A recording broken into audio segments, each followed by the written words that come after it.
Thank you. Mr. Javid, my name is Kaniz, and I'm a trustee of Citizens UK. We are pleased that you are here today, that you speak on behalf of David Cameron and the Conservative Party. You are very welcome here. Thank you. I will now run through the accountability section for the Conservative Party. In 2010, Mr. Cameron stood on this stage and committed to, number one, to cap the cost of credit, to check the rise of usury and the extortionate lending. In January this year, you delivered. The payday...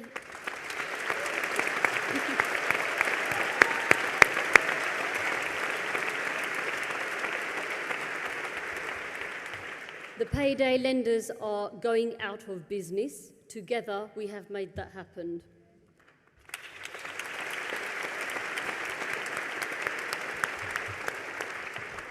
Number two, the ending of the detention of children for immigration purposes.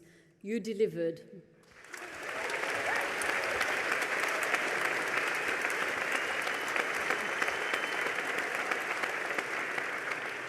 Today, 4,821 children have been spared from detention.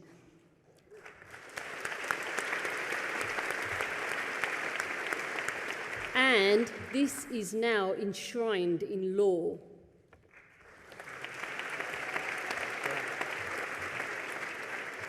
Number three, to champion the living wage, an idea whose time has come.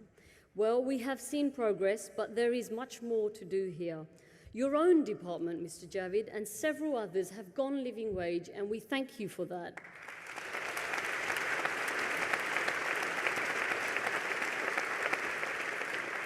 But there are still thousands of low-paid workers in Whitehall departments, and we'll pick this up in our proposals.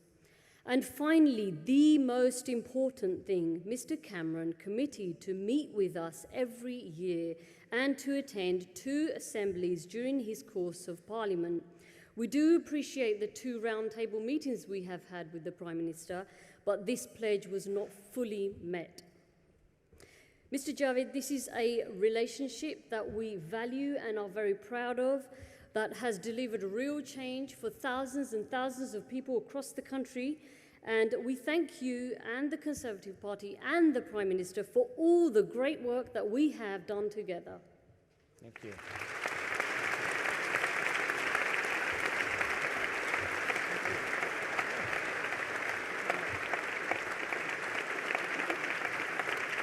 Thank you. Mr. Javid, you now have 4 minutes to make your case for the Conservative Party to lead the next government of the United Kingdom. The bell will sound at 3 minutes and again at 4 minutes to signal the end of your time. Ladies and gentlemen, the Secretary of State. Thank you. Well, thank you very much for a very, very warm welcome. I'm sorry that David Cameron can't be here today. It's a privilege for me to attend, to represent him and the Conservative Party, and to have this honour to speak to you, members of the Assembly. The power of community and citizens is something I know well because it is the story of my own family. When my father left his village in Pakistan and came to settle in Britain to build a new life, he didn't have anyone he knew in Britain. He relied on the community when he first set foot in the United Kingdom. The community helped him get his first job. He worked on a cotton mill in Rochdale. The next job he set his sights on was to become a bus driver. But he was told at that time the Greater Manchester Bus Company doesn't accept drivers that are not white. He didn't take that as an answer. He teamed up with the community and citizens and organisations and changed that and became a bus driver in that company.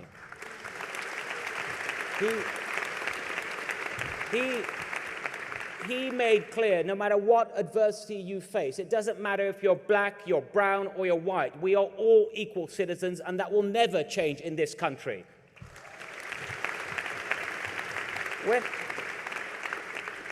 He then had an ambition to start his own business, like so many people do. I remember him coming home as a child being rejected by every single bank he visited, until the community got together, put the money together, gave him a loan at a decent interest rate, and let him start his own market store. He not only paid that loan back early, but he made sure that from that moment on, he helped people in the community in exactly the same way, and did that every single day that he lived in this country. My mother, see, even though my father worked very hard, we still didn't have enough at all times. So my mother, when I was young, decided to go out to work as well. She didn't get a formal education in her village in Pakistan, but one thing that she was fantastic at was sewing. She approached a workers' cooperative in Lancashire, a women's seamstress cooperative, and asked them for work. They said, "We don't have any more work, but we're still going to take you on, because what we do have, we will share with you, because you are our sister, and we know that you have 5 young boys to feed." That is community in action, and that is how I grew up.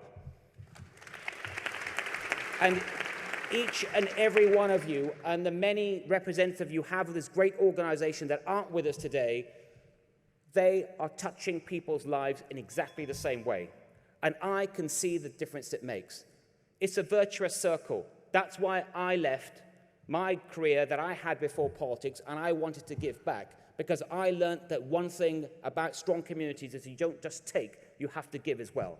I've decided to do it through politics. You've decided to do it the way that you do it. They are both of equal importance. We can all make a difference together.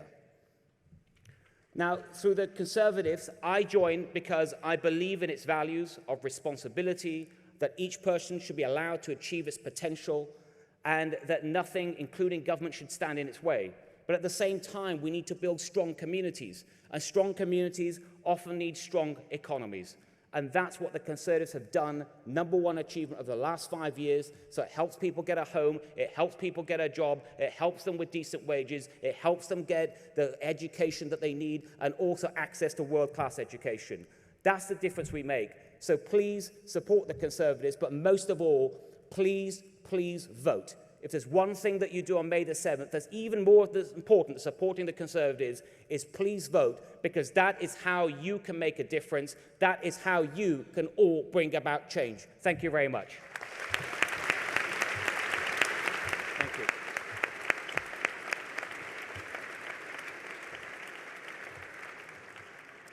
Thank you, Mr. Javid. Before you take your seat, I'm just going to read to you, or tell you, the things that we want you to take into account. The 4 things that we have are, firstly, social care. We want people to receive care from named, trained, reasonably paid workers with enough time to do their jobs.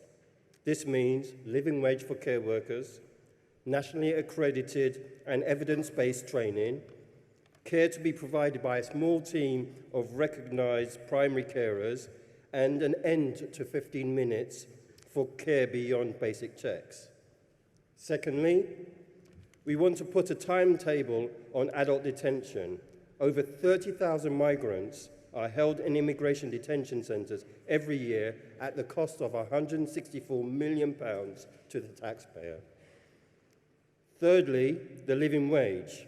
We are calling for full implementation of the living wage in the public sector. The PM has been asked to do an annual living wage awards and a task group to tackle low pay in the retail sector. Fourthly, just money. We want £200 million to be taken from fines for badly behaving banks to establish a community finance foundation that can help stimulate the growth of credit unions and forms of community finance so that we can build a better banking institution. And finally, the most important thing for us is that we are asking the Prime Minister to meet with us at least once a year and attend the 2 assemblies during the term of the coming Parliament. On the May the 4th, 2020, we're also wanting to make sure that he does turn up here. We want a cabinet member, a minister, to be attached to us to help us on our causes. You can take your seats. Thank you very much.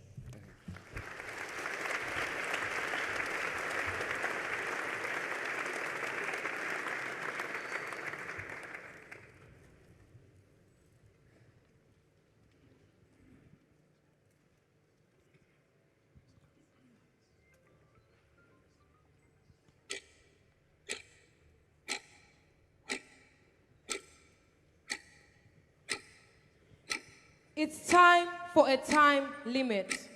Imagine being locked up hundreds of miles from home. You never know when you will get out. Imagine being in prison, except you committed no crime and there was no trial. You can't count down to your release.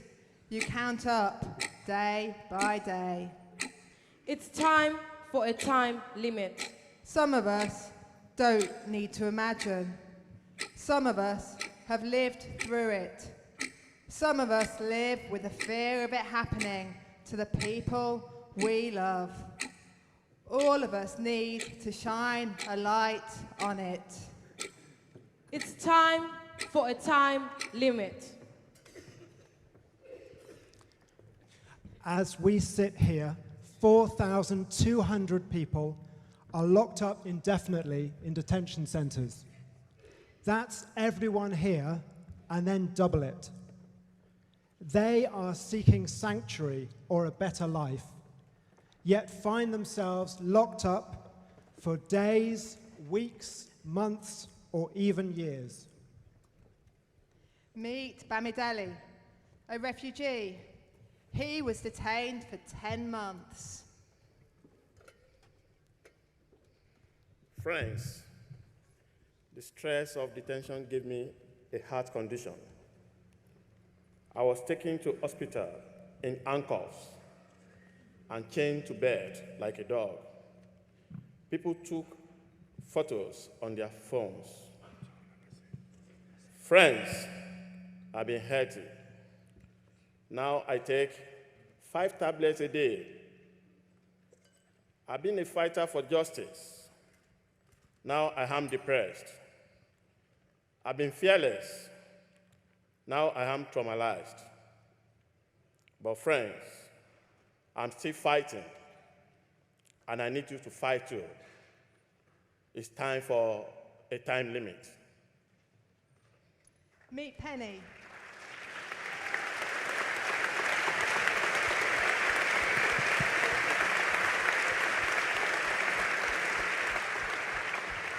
Thank you. Meet Penny. She is a survivor of human trafficking, yet she was detained for 98 days. The worst thing was I had no idea if and when I would be released. My first 2 weeks passed by in a blur. Shower, eat, sleep. Then shower, eat, sleep again. There was literally nothing to do. As if life wasn't tough enough, indefinite detention sent me spiraling into despair. Detention caused me to have a psychotic breakdown. Detention caused me to starve myself on hunger strike. In the end, I tried to take my own life. I survived. My life has improved now, but detention scarred me. Every time it itches, I fight harder to stop detention doing to others what it did to me. Detention is a jungle.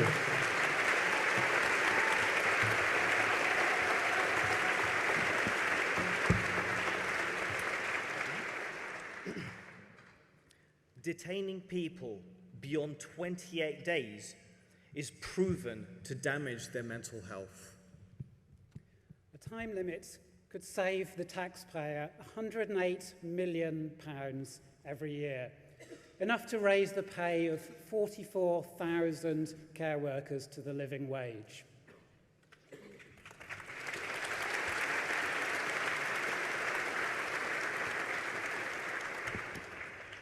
My name is Zephyr. I'm 10 years old. Indefinite detention hurts families like mine. It's wrong that a child should see his father detained and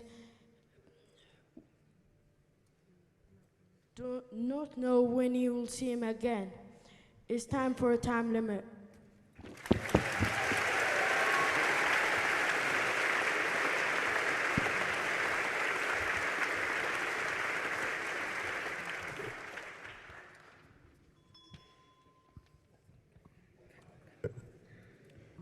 My name's Peter Selby, and the citizens has asked me to convene this amazing group of people to work on the practicalities of a time limit on adult detention and gently but firmly draw everybody's attention to the fact when it's not happening. So it's time for a time limit.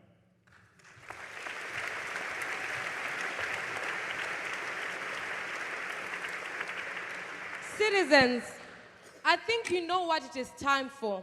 Let's make sure the politicians hear us loud and clear. What is it time for?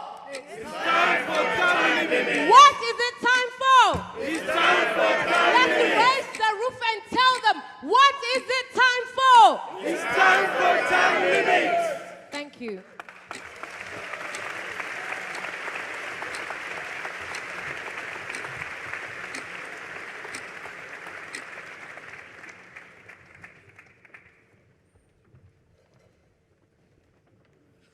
Hello, my name is Reen Cabrala. Mr. Javid, will you please come back to the lectern again? You will now have 4 minutes to reply to our agenda and our proposals, and you will hear the bell ringing at 3 and then 4 minutes. So our 4 proposals are living wage, indefinite detention, social care and community finance. And then we will have 4 minutes to clarify afterwards. Okay, thank you. Thank you very much for that presentation. First of all, let me turn to social care. Our £5.3 billion Better Care Fund means that more people are now getting a named professional and a joint plan built around their needs.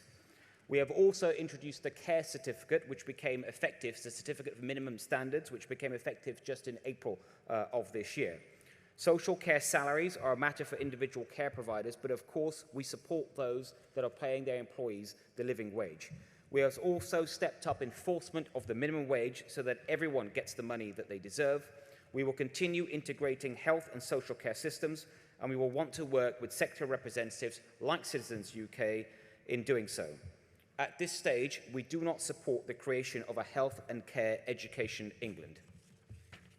I turn now to detention for immigration purposes. Detention is an important part of the immigration system, but it is important that system is firm, but at the same time that it is fair. It is right that those that have no right to remain in the UK are returned home to their country, and if they do not leave voluntarily, then action needs to be taken. But a sense of fairness must always be at the heart of our immigration system, including towards those that we are removing from the UK. That's why we ended the detention of children for immigration purposes, and we have asked for a comprehensive, independent review of the whole immigration estate. A time limit would be arbitrary, and it would take no account of an individual's circumstances and would serve only to encourage individuals to delay or frustrate immigration for asylum purposes. I'll turn now to the living wage. The best way to raise people out of poverty is, of course, having a growing job market. And Britain has enjoyed, over the last 5 years, a jobs boom. In fact, there's been more jobs created in Britain over the last 5 years than the rest of the European Union put together. Our claimant count is at its lowest level for 40 years. That's something, obviously, I want to see continue. We support the living wage, and we back businesses who pay it. The department that I run, for example, the Department for Culture, Media and Sport, I've made sure that everyone in that department that works for the department is paid the living wage or more. We have also...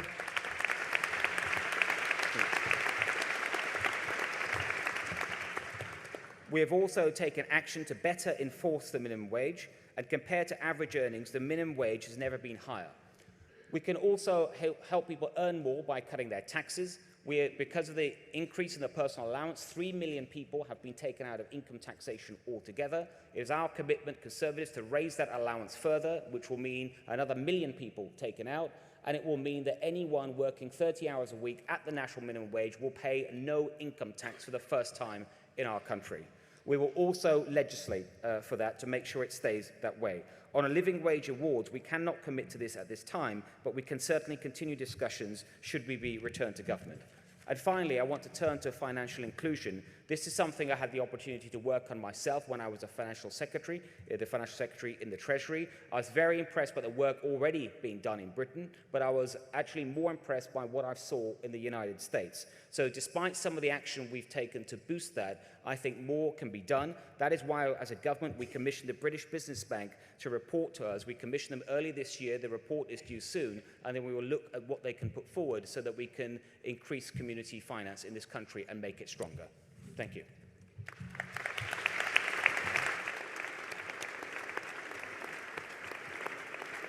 Thank you very much. So what we'll do now is use our 4 minutes to go through yes or no answers, please.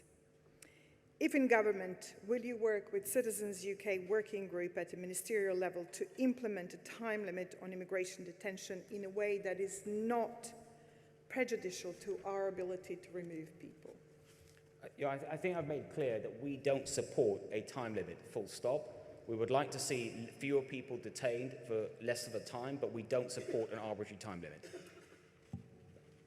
I came here to this country from genocidal war in Bosnia, and when I came here, I was very traumatized. I slept with a bottle of acid to throw at my attackers so they wouldn't rape me, but kill me first. When I came here, we detained 300 people per year. Last year, we detained 30,000 people. Like your father, I have a community. When we come here, there is no community if we're locked up. Wouldn't you agree on a personal level that we need to sort this out? I certainly...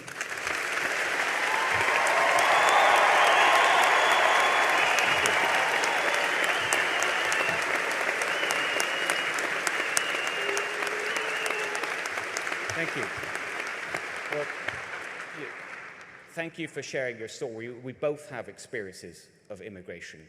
And it is not an easy thing for any government, I think, of any government of any party to deal with the issues that it raises, because as well as having people that come through the immigration system in a legitimate way, you will always have some people that try to take advantage of the rules. Accept that, but what we're trying here today, 2,200 people, is to get relationship. We want at least for you personally to guarantee us that you will arrange a meeting with our working group to meet with the future Home Secretary, if it is Conservative Home Secretary, to start the conversation. I think we can absolutely have a conversation. I just wanted to be clear about where we stood at this point, but I think having a conversation on this very important issue is hugely important. Thank you.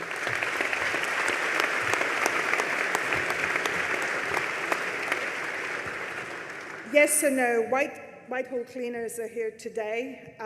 You're paying it in your government department. Can Conservative government ensure that every cleaner in Whitehall receives a living wage within 12 months? We can't make that commitment at this point. 5 years? We can't. It's our ambition to have every department in Whitehall paying the living wage. And so far, a number of departments, including my own, and I think at least 4 others, have done that. I think more and more working close to that, but we haven't set a time limit on that yet. But I think it is important that everyone that can pay the living wage, whether that's a government organisation or a business organisation, pays that living wage. Thank you. You said no to the awards. Is there a chance that we could continue this conversation if yes. Prime Minister is re-elected? Yes. Okay. Thank you.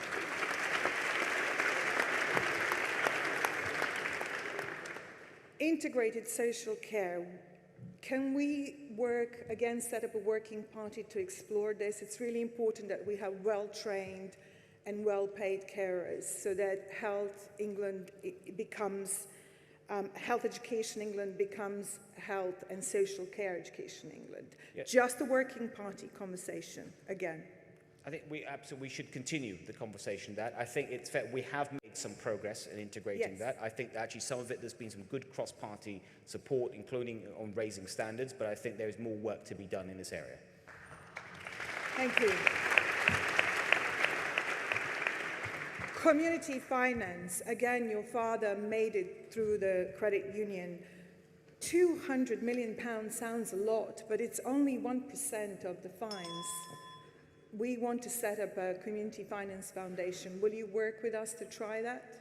I think certainly we will work with you to see what more we can do. The next step is going to be this report that we've commissioned, and we look at that. In terms of taking action to strengthen community finance, a lot has already been done. I think one of your asks before, if I'm not mistaken, at the 5 years ago, was also with credit unions, and we started the credit union expansion project, £38 million of funding from the government to help credit unions grow. When I was financial secretary, I met with a number of credit unions, and they asked me to change the interest rate that they can charge because they were making so many losses on most of their loans, and we did that. And we also expanded the way that they can merge, so I helped strengthen them. We'll continue to work in that way.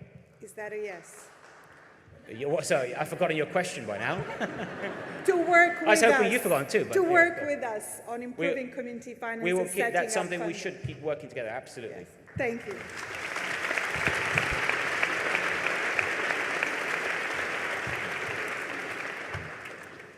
Jackie Ashmanall, West London Citizens. Mr Javid, will the Prime Minister commit to meeting with us once a year, attend 2 assemblies, including one on the 4th of May 2020, nominate a Cabinet Minister to relate with us on a regular basis? What I'd say is the Conservative Party has had a very positive engagement. In fact, the Conservative-led government with Citizens UK. We've heard earlier of a number of things that we've achieved together, and we want to continue building on those. What we will do is make sure that the relevant person, whether they're a Conservative spokesman or a minister, if we are back in government, will meet with you and your working parties to take your agenda forward. Sorry, Mr Javid, we understand that you're here on the authority of the Prime Minister. These are clear and specific asks. We therefore ask that you give a clear yes or no. Mr Javid, will the Prime Minister commit?